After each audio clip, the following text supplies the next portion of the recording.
Okay, so let's get a general like state of the state as far as like thyroid, Hashimoto's, autoimmune, everyone. Like pretty much like everybody is experiencing this. And it's so ubiquitous today that it's almost like you'd expect somebody to say they were dealing with it than they weren't dealing with it. It's almost like more rare that somebody doesn't have Hashimoto's. What the hell happened? Is this something that we've always had for a long time? Is this new? What is going on with this? Well, so just so everybody understands and knows, Hashimoto's is an autoimmune condition where the immune system attacks the thyroid. That is why most people have low thyroid. So Hashimoto's occurs in about 90 to 98% of women who have low thyroid. It's almost always caused by an underlying autoimmune condition. Now, if we take a step back and we say, like what you asked, what in the world happened? Like, I don't, I don't think that most people knew about Hashimoto's many decades ago. But what we are looking at in the research is when they started to iodinize the salt. That is when Hashimoto's really started to explode.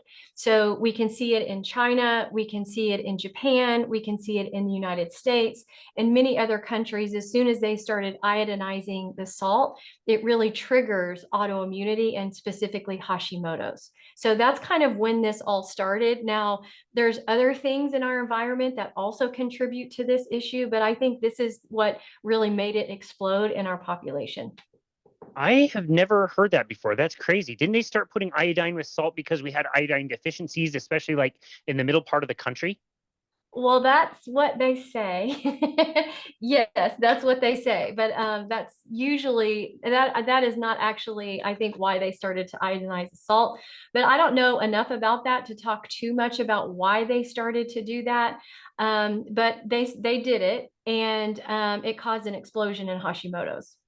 That's crazy. I have never heard about that. That's crazy. So just before we leave that topic on that note, should if people are eating iodized salt, should they stop immediately?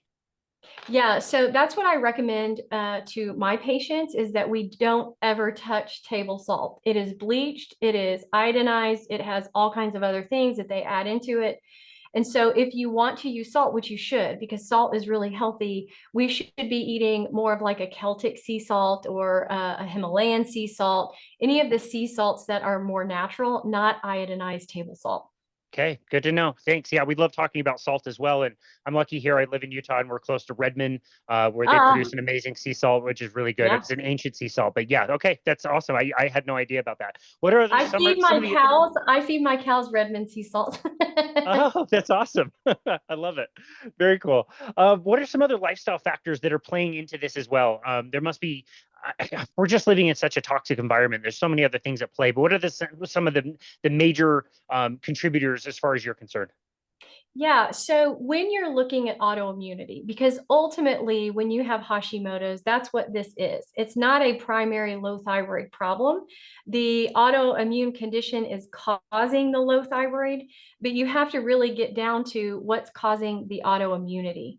And so when you look at that, you have to look at many different things in the body, right? So we have to evaluate your blood sugar and insulin resistance. This is by far the number one issue that most of us have, especially when we have low thyroid, and it's our blood sugar. All right. Number two, we want to look at our hormones. Hormone surges cause the immune system to attack the body when you have an autoimmune condition. And then what you were referring to is toxins. We deal with mold toxins. And interestingly enough, genetically, many, if not most of the people that I deal with have an inability to recognize and clear mold toxins. So these toxins keep circulating and circulating in our bodies, and they cause all kinds of major symptoms. You know, about 30% of the population in general, they have a genetic defect where they, or a gene where they can't recognize and clear toxins. But in my patient population, it is rare that I find someone who doesn't genetically have that issue. So I would say most people who have Hashimoto's have a hard time clearing mold.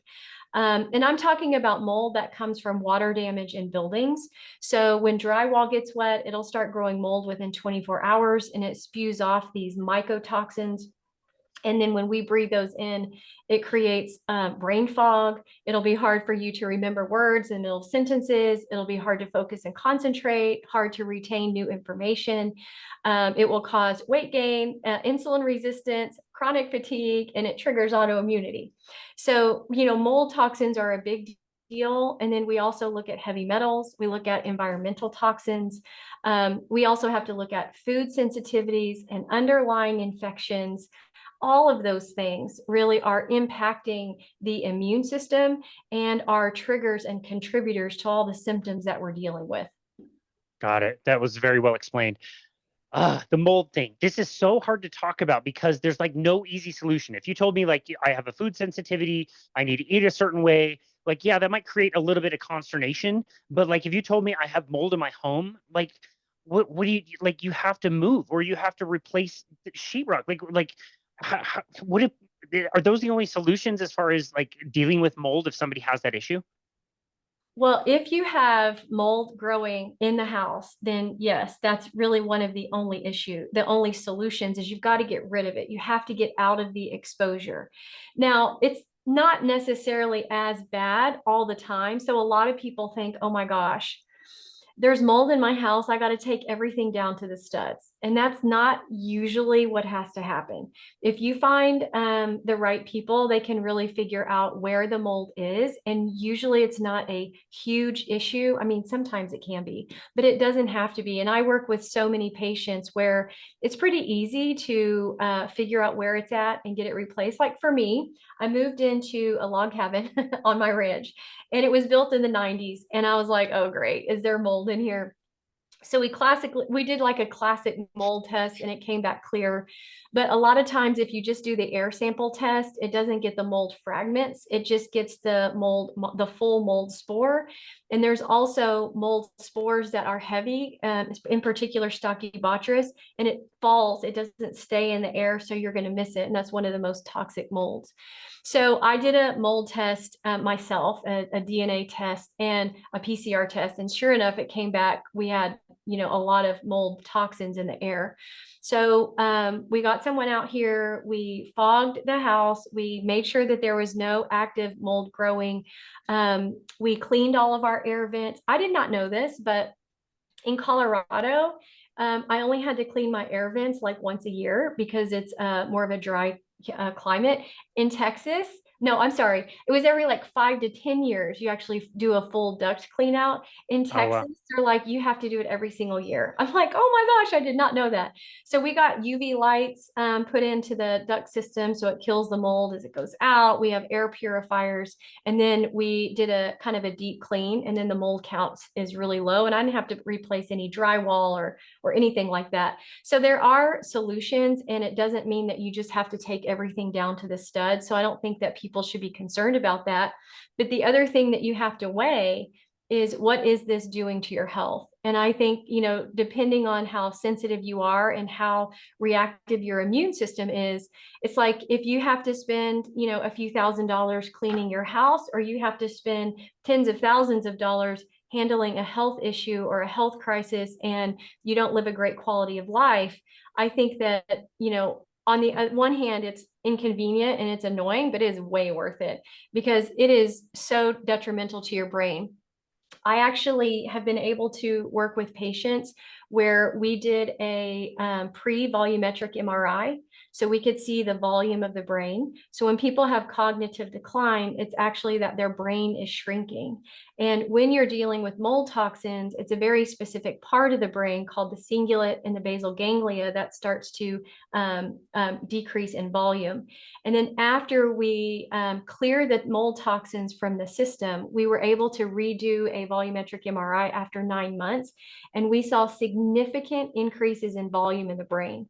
So wow. I think we can't underestimate the impact that mold is having, but also we shouldn't underestimate how our health can improve when you remove that underlying trigger or burden. Wow, that's such a good point. And a past guest has kind of said the same thing. Like, if this is important to you, you'll take steps. You'll do what it takes. A few $1,000s, it sucks. It's not Yeah. great, but it's, yeah, it's your health. And I would want to know, like, what car do you drive? How big is your home? Like, what are you choosing to prioritize your spending on? And why are you not spending it on your house? That's crazy about the brain volume. My friends and family will tell you that my brain could definitely use a little bit more volume, so I should look into that. But